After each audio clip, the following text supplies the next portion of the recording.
Juan Manuel Galán, hijo del sacrificado Luis Carlos Galán, anunció que quiere llegar a la presidencia de la República. Para trabajar por unas ideas de renovación, de cambio, de transformación, de una nueva sociedad en Colombia, para hacer las reformas que el posconflicto va a necesitar y para que los colombianos finalmente podamos ganar la paz. Quiero saludarlos a todos en esta ocasión, quienes están participando en este conversatorio Colombia Plebiscito por la Paz, que organiza la red de exbecarios del Instituto Nacional Demócrata en Lima, Perú. Quiero hacerles algunas reflexiones sobre la decisión trascendental que Colombia está a puertas de tomar el próximo domingo 2 de octubre. En un plebiscito, los colombianos tendremos la opción en las urnas de decir si estamos a favor o en contra de los acuerdos de paz que el gobierno nacional de Juan Manuel Santos ha venido negociando durante más de 4 años en La Habana, Cuba. Quiero empezar diciendo que esta es la decisión más importante que vamos a tomar los colombianos a lo largo de nuestra vida. Es una decisión que tiene una trascendencia histórica muy significativa. 52 años de guerra hemos tenido con las FARC, que han sido un grupo guerrillero que se ha degradado, especialmente por haber incursionado en el narcotráfico, en el secuestro, en la extorsión, en todos estos delitos que han vuelto el conflicto un conflicto asimétrico, un conflicto largo, costoso, muy costoso en víctimas sobre todo. Son más de 252.000 víctimas reconocidas por informes que se han realizado, más de 35.000 desaparecidos, innumerables personas desplazadas. El universo total de la guerra en Colombia de víctimas está en alrededor de 8 millones de víctimas. Y ese es un reto que nos impone tomar una decisión el próximo 2 de octubre muy responsable sobre el sí y el no. Pero además esta decisión es una decisión tremendamente injusta, la que vamos a tomar el 2 de octubre desde el punto de vista electoral. ¿Por qué lo digo? Porque las personas que más van a pesar en esa decisión electoral el 2 de octubre son quienes vivimos en las ciudades, porque somos más numerosos. Quienes más han padecido la guerra, quienes más han sufrido el conflicto, son las personas que viven en las zonas rurales, en las zonas campesinas, alejadas de las áreas urbanas. Y son ellos los que menos van a pesar en la decisión porque son, por supuesto, menos numerosos. Pero entonces, por eso, quienes vamos a votar el plebiscito en las ciudades el próximo 2 de octubre, tenemos que ser muy conscientes de la responsabilidad que tenemos, que va más allá de nuestras preferencias personales, de nuestra percepción emocional sobre los acuerdos. Tenemos que poner en la balanza ese aspecto de cómo esto va a afectar a esas zonas que sí han padecido más directamente, más crudamente el conflicto armado interno. Claro, en las ciudades también lo hemos padecido, lo hemos sufrido indirectamente y también ha habido ataques de la guerrilla como la bomba del Nogal y otros ataques que han afectado a las ciudades, pero quienes más lo han padecido son los campesinos y las áreas rurales en nuestro país. Quiero ahora hablar un poco del contenido de los acuerdos. Los acuerdos fueron negociados con una agenda de temas preestablecida y el criterio para definir esa agenda de temas no fue un criterio caprichoso, realmente fue un criterio muy importante en relación con las causas del conflicto armado interno en Colombia, que en primer lugar están relacionadas con el agro colombiano.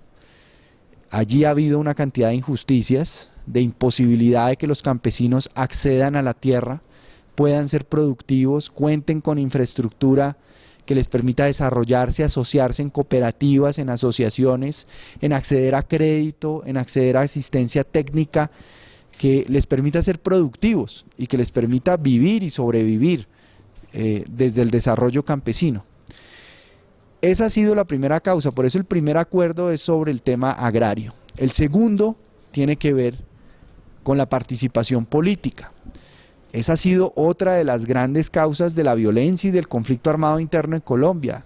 el cerramiento de los espacios de participación política, la exclusión, el fraude electoral que se comete en las elecciones, que todavía son muy imperfectas, no son realmente libres, justas y competitivas todavía, por la financiación de grupos armados ilegales, la financiación del narcotráfico, el fraude que se comete muchas veces por la selección de jurados electorales, por la comunicación de los resultados, pero también las garantías para el ejercicio de la oposición.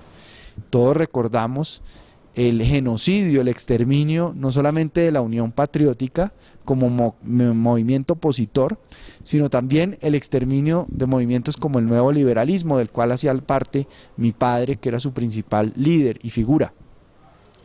Entonces, esos antecedentes históricos hacen que también el componente de participación política sea muy importante, sea definitivo.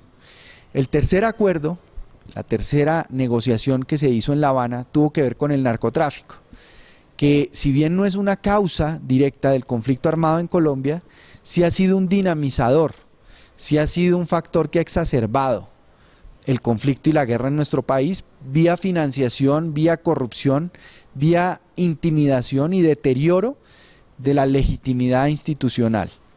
Entonces, empezar a resolver el problema del narcotráfico, que también países hermanos como Perú lo han tenido y lo han padecido, es muy importante para ponerle fin a la guerra. Mirar que no tratemos a todos los eslabones de la cadena del narcotráfico de la misma manera. Los campesinos cultivadores en un extremo, que son un eslabón débil de la cadena, y en el otro extremo los consumidores o los adictos, deben ser tratados de manera diferencial, con un criterio de derechos humanos, con un criterio también de salud pública, y los eslabones fuertes del narcotráfico, donde está la estructura criminal, delincuencial, es donde se debe concentrar el peso de la fuerza, de la represión del Estado, de la policía, de las fuerzas militares. Los cristalizaderos, los laboratorios que producen cocaína, realmente es donde debe caer la mano dura para desestructurar y desarmar estas estructuras criminales que se han lucrado del narcotráfico. Viene también un tema en el acuerdo fundamental, por primera vez en un acuerdo de paz, casi que en el mundo diría yo, las víctimas están en el corazón del acuerdo, hacen parte fundamental, son protagonistas. Ese es el cuarto acuerdo que se negoció, que es un efecto, una consecuencia de esta guerra que hemos vivido, las innumerables víctimas que ya he mencionado, 8 millones incluyendo a los desplazados, 35.000 desaparecidos, 260.000 víctimas directas. Entonces es fundamental crear mecanismos de reparación, de justicia, de verdad, de no repetición para las víctimas. Para eso se va a constituir, entre otras cosas, una unidad especial que va a hacer un rastreo de las personas desaparecidas en el conflicto, para que las víctimas puedan aspirar a recibir los restos de sus seres queridos, poderles hacer el duelo, darles una sepultura y poder acceder a la verdad de lo que pasó. Se va a constituir una comisión de la verdad que va a buscar reconstruir la verdad individual en el caso de cada víctima, pero también construir una narrativa general sobre lo que pasó en el conflicto armado colombiano. Lo mismo el acuerdo de justicia, el Tribunal de Justicia que se va a constituir es fundamental para convertir a ese actor armado de las FARC en un actor político. Todos los guerrilleros van a tener que someterse al Tribunal de la Justicia. Y aquí quiero enfatizar una cosa importante, y es la impunidad. Mucha gente ha dicho, es que esto es un acuerdo de impunidad para las FARC. Eso no es cierto. Y me quiero referir a cómo va a ser ese acuerdo de justicia. En primer lugar, va a ser seleccionado el Tribunal de Justicia no por las FARC. Aquí uno de sus miembros va a ser seleccionado por el Tribunal de Derechos Humanos de la Unión Europea. Otro miembro va a ser seleccionado por la Sala Penal de la Corte Suprema de Justicia colombiana. Otro miembro va a ser seleccionado por una ONG muy reconocida que es el ICTJ en materia de justicia transicional. Otro miembro va a ser seleccionado por las Naciones Unidas. Y otro miembro, el quinto miembro, va a ser seleccionado por la Asociación de Universidades Públicas Colombianas. Eso va a garantizar una transparencia y una independencia de esos magistrados.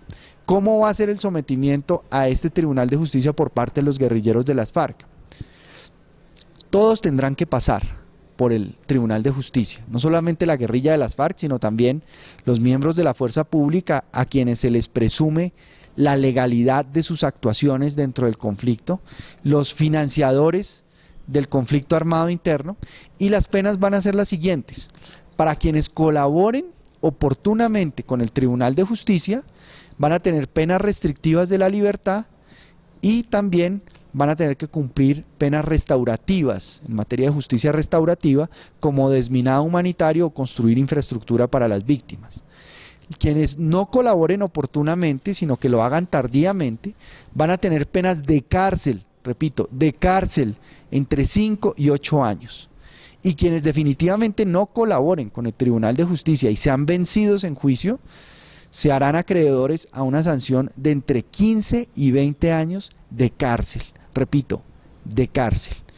Por eso creo que este acuerdo es un acuerdo fuerte, es un acuerdo justo, es un acuerdo digno y es un acuerdo que nos va a permitir superar el conflicto armado en Colombia. Por eso lo voy a respaldar, por eso invito a respaldarlo votando sí el domingo 2 de octubre en el plebiscito, y espero que estas reflexiones que les he hecho sobre los acuerdos les sirvan a ustedes para su conversatorio que están realizando hoy en la ciudad de Lima, al cual les deseo la mayor suerte en las deliberaciones y en las discusiones que a continuación tendrán.